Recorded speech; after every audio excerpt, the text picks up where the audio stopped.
It's dark in here. Wait here, Mr. Morris. I think the light switch should be somewhere over here. Well, why did I have to get roped into this? What was that?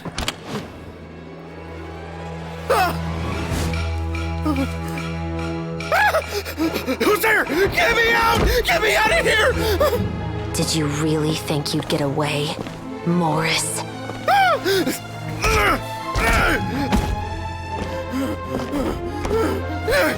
You've got the wrong guy! It wasn't me! I'm not the killer! You know, Eliza died a far more heroic death than this. She fought your assassin to the end, to save the children she had hidden beneath the floorboards.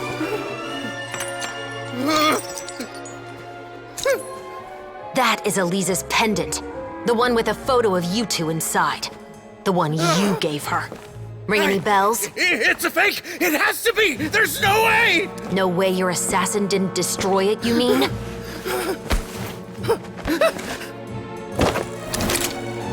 Did you ever love her, Morris? Or was killing her always the plan? No, please. Listen to me. I told Eliza to keep us a secret. I paid her plenty for her silence. I never thought she'd keep the child. Everything was gonna come out, and I had no choice. She'd force my hand. No! I'm begging you. I have money. Just name your price, please. You can keep your Mora, and you can go to hell.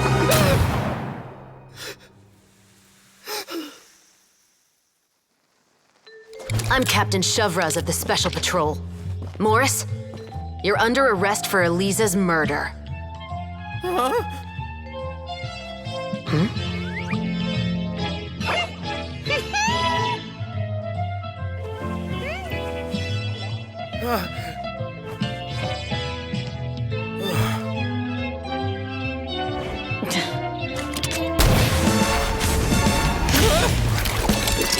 You're under arrest too, prop manager Veronique.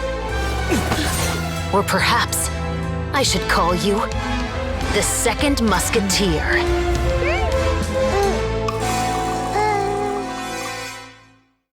Wait, what's going on? This wasn't in the script. Drop the gun, Veronique. Why? Why would you keep me from exacting revenge on this heartless monster?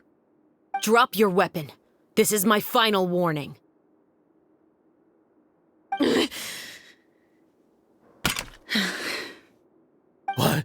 What is going on? Do I have to spell it out for you, Morris? Everything that took place just now was staged to get you to confess the truth. But this last part is all improv, of course.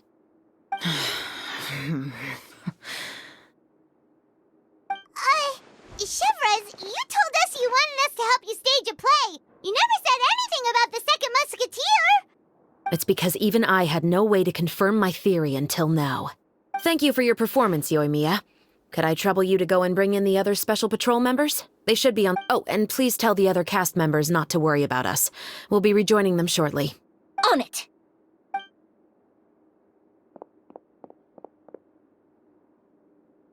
So what do you think, Morris? Care to talk about what happened 20 years ago? My patience is limited, you know. Don't force me to take you back to the interrogation room. I'd wager that you wouldn't last for more than a minute in there. With the recording we made, you have no chance of winning in court. Cooperating with us now is the most practical move. All right. I'll talk. I hired an assassin to murder Eliza. She once worked as a maid on my family's estate. She was very beautiful, and after some time I fell for her. We kept our relationship a secret and carried out an affair for some time, but it wasn't long before she became pregnant. And if my parents ever found out, they would have stripped me of my inheritance and status, driven me out of my home. I also didn't expect Eliza to insist on bringing the pregnancy to term. She even asked me to leave my family and travel far, far away with her. She believed that you were truly in love with her. I didn't have a choice. I gave her a large sum of Mora, told her to leave the family and to get rid of the baby. But then years later, she sent me a letter There were photos of 2 children, and she even asked if I could find some time to visit them. Huh? 2 children? Paimon thought Baptiste was the only... you mean... Even if she had the children against your will, you could have just ignored the letter entirely. Why kill her? I had just gotten engaged to be married to an heiress from another wealthy family. So if anyone were to find out about Elisa, my life would be completely ruined. I didn't have a choice. No. You always had a choice. You just made the wrong choice. Again. Do you know how it feels to watch your mother be killed right in front of you? My brother and I were hardly even school age yet. We were hidden beneath the floorboards, grasping each other's hands like a lifeline. We were so... All we could do was to watch Mother try to fight back, and then... collapse to the floor. Even after the assassin left, we were still too terrified to leave our hiding spot. We thought that he might come back. It was only until the next evening, when we finally climbed out and gathered around our mother. But she had already become cold and stiff to the touch. You made up your mind right then and there to bring this case to light. Not only that, we resolved to get our revenge. And that's why you became the Musketeers. No, that's why I became a musketeer.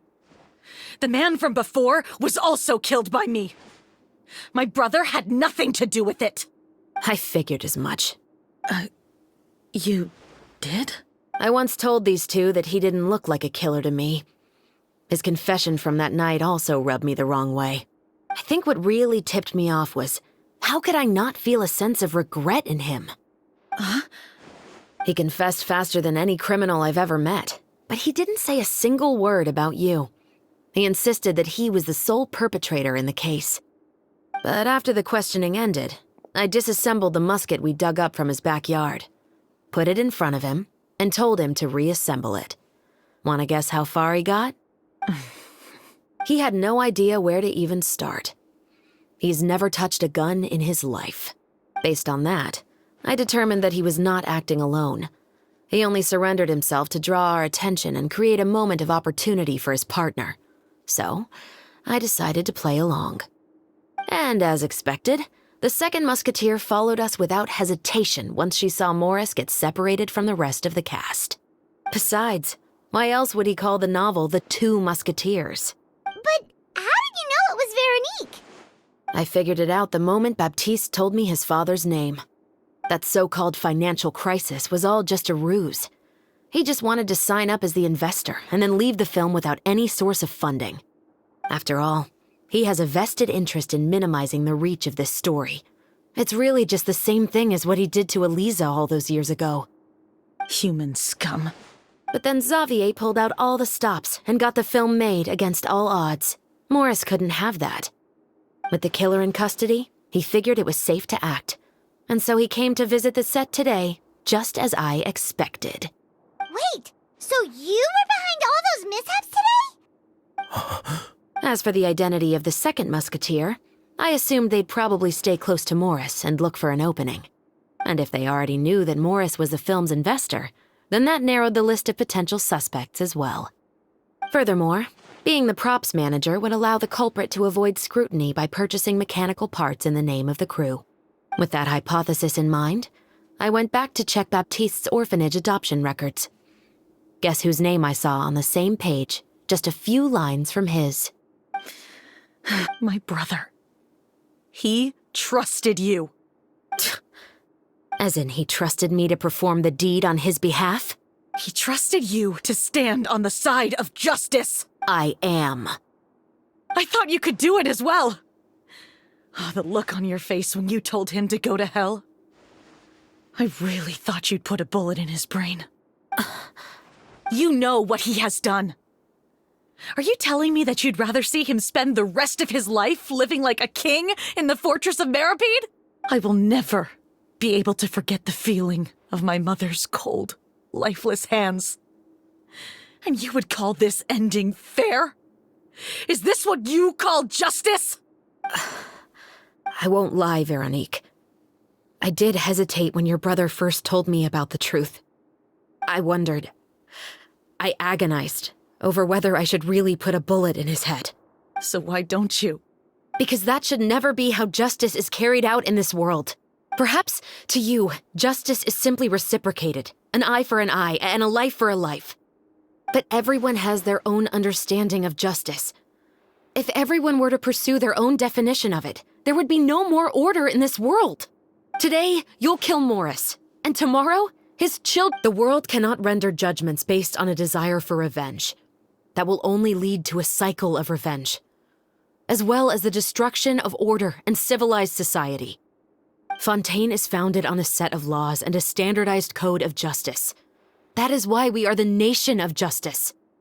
But with all that said, I will promise you this. Morris will not lead a cushy life in the fortress of Meripede. Chevreuse, the rest of the Special Patrol is here. Thank you so much, Yoimiya. Letelier, Terena, please take them away.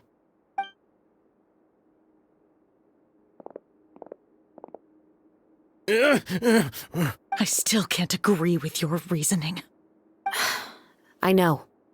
Justice has not been delivered. At least, not today.